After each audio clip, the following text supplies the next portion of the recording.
Hi guys, good morning. I just wanted to be able to show you a little bit of a garden tour since I'm out here this morning watering the plants. Sorry if I seem a little distracted. My baby's outside with me, so I gotta keep an eye on him. But I have a greenhouse that has food items in it. I have strawberries, iceberg lettuce that was store-bought, some Roma tomatoes, some jalapeños, cilantro, green onion that I'm growing from store-bought, and an avocado pit actually that I was able to get to sprout. So I'll show you that. And then I have just a little garden outside with flowers. I am going to be building a full sun flower garden, but I only have a part sun right now. If you don't know the difference, part sun is less than it's like 4 hours worth of sun. I think 6 at absolute max, but that's kind of pushing it. And then full sun is 6 to 8 hours worth of sun, direct sunlight. There are part sun flowers that can be in a little bit longer of direct sunlight, so they're kind of like full sun part sun flowers. So you can do kind of both with them. They're kind of versatile in that way. All of my flowers are perennials. Perennials, I believe I'm saying that correctly. There are 2 different types of flowers, perennials and annuals, that I know of. Again, I'm new to gardening, so I'm learning this on the fly as well.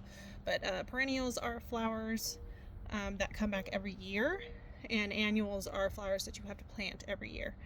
So they'll bloom for the season and then they will die off, and you do have to pull them up and replace them. I don't deal with annuals. Noah! Hey, psst, come on, baby! My baby's name is Noah. There are, excuse me, I lost my train of thought because I'm trying to get my baby. So yeah, they, perennials will bloom for the season, and then they'll die back, and they'll be like dormant during the off season, generally during the winter, and then they will come back once their season is back. So I'll show you those flowers as well. I do have some flowers that have been purchased from basically dying. I bought some clearance flowers to see if I could get them to come back. And then I do have some flowers that I don't necessarily know what's happening with them, so I'm kind of experimenting to see what's going on with them and see if I can get them to come back. So they're going to look bad, but again, I'm experimenting to see what's going on with them and if I can get them to come back. So I'm going to flip you around so that I can show you the plants. And then we'll just go from there, and I'll also put like the information, sorry if you can't see me, in the description for the plants that I have and where I got them. Okay, so let me flip you around. All right, so this is my greenhouse here. Nothing special. I think it was like $100 on Amazon from what I can remember. It did not come with this great looking material. We actually had to install that. We had squirrels one year. And it ate everything. And then my husband actually installed this little gate here. So it just opens up. Watch out, baby. It just opens up. And this thing is actually really sturdy. Like we got it in the ground. It's real sturdy. We have some pretty high winds out here. So it's actually withstood a lot actually, and I'm very impressed with it. The material itself, this material can be it disintegrates a little bit. Oh, maybe it's not that actual material. No, it's the mesh on the outside. You can see that hole right there. But I mean, it's mesh, and it's out in the desert sun and the desert cold and all of that. So, but all in all, I mean, it's a fairly decent sized greenhouse. I mean, I don't need much. So if you're just starting, maybe this would be a good one for you. Like I said, I got mine on Amazon. There's a whole bunch of them on there like that, if you're interested. We also did use zip ties and like a staple gun to be able to put on this material here. So yeah, but okay, so to the plants, sorry. Strawberries, store-bought. This is my lettuce here, my Iceberg, that I'm growing from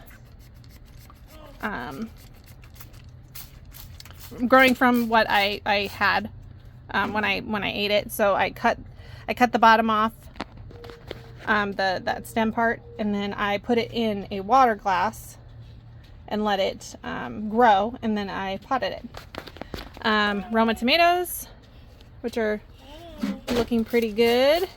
I haven't had any seed yet, or fruit yet, excuse me. But what I've read is that they like to get to a certain height before they do. And then jalapeños. And I have a praying mantis in here somewhere to help with the buggies, but I don't know, I can't see him right now. But these are my jalapeños. And all of these vegetables also like the humidity. So I like to spray them down. Get my strawberries too. Hi, baby. Hold on, love. Cilantro, because we do like a lot of Mexican food. The thing about cilantro that I've noticed and that I've read is that it will grow and then it will die. But what you can do is, as it grows up like this, if you cut it off, like I did here, it starts to grow back. I cut this one off yesterday because we had some Thai salad, and I used that in the Thai salad. And so basically, if you cut it back, it'll continue to grow, and it only grows a couple of times before it does die. But you can get a couple of different harvests from it when you cut it back like that. So if you don't need cilantro at the time, you can always cut it and then dry it so that you have dried cilantro.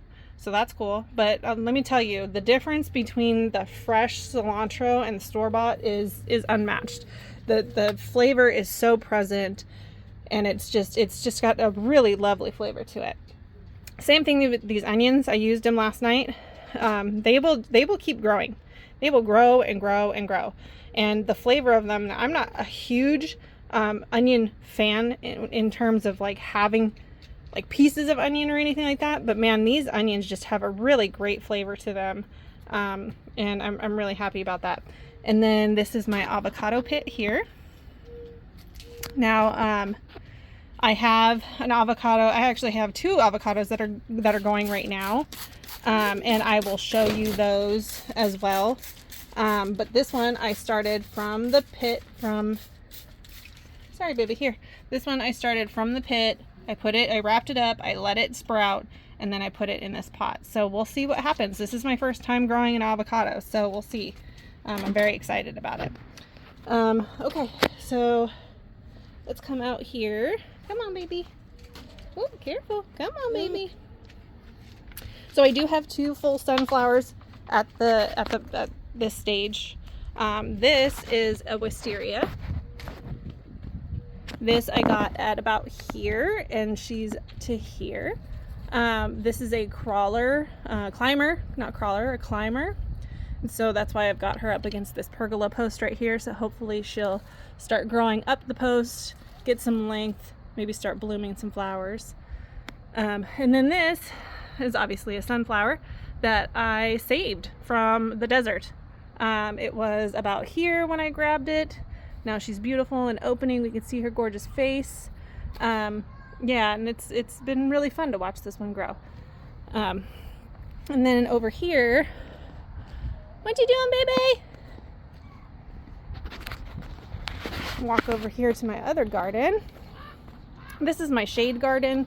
As you can see, it gets some sun in the morning, and then the sun is going to go up and over the house, so we won't get a lot of sun in that aspect. But then in the afternoon, it will come back once it gets to about this side over here. So over here, we've got some coleus. So there are many different versions of coleus. These are I have two types. I have this one here. I just bought these, so they're still really little. And then I have this version over here, which is a version that I bought when they were that small, and now they've just absolutely loved it here and they're starting to grow. And this is a really cool addition. I did not know that they flowered, so that's fun, but really beautiful. They absolutely love it here. Really gorgeous color red. Yeah. So then we also have, coming back over here, begonias. Really cute little red flower with some yellow in the middle here. These are called cyclamen. They normally have this really delicate, beautiful red petaled flower, but they're not blooming at the moment. I'm not sure why. Like I said, I'm new to all this. And then this is a foxglove. These, the foxgloves and the bleeding hearts that I'll show you were saved because they were dying. So that's why they don't look too wonderful, but they are coming back, and I'm so very proud and happy about that. This is a version of hosta, because there are many, many, many versions of hosta. So there's that one. This is Calanco, I think is what it's called, or how it's pronounced. Really cool looking little bunch of flowers. Comes in several different colors. I decided pink because I've got enough red in my garden. Hey, where are you going? Come on. So there's that. This is another saved plant. This is the bleeding heart. I've got a couple of them, but it's growing back. You can see all the green on it. Come here, love bug. So I'm really, really excited to see that come back to life. Another foxglove. This is calla lily. Calla lily. They kind of grow however they feel like growing. So it is kind of a wild, messy plant, but I think it's pretty cool. Come on, love bug. This is another hosta. It's big, green, got like elephant ear looking leaves. I had no idea that these bloomed either, but these are beautiful flowers that come out of that. So there's that. So yeah, it's just some more of the same flowers here that I showed you. This foxglove over here absolutely loves it. And then this hosta over here is going wild too. So yeah, those are the plants in my shade garden. Come on, bug. And then I have a water feature over here that I'm wanting to put like aquatic plants in. I want to do a bee waterer. That is a fountain, but it's solar powered, so it's not working at the moment. It kind of has a mind of its own. Yesterday it was working like crazy and it was overcast, and now it's not working at all.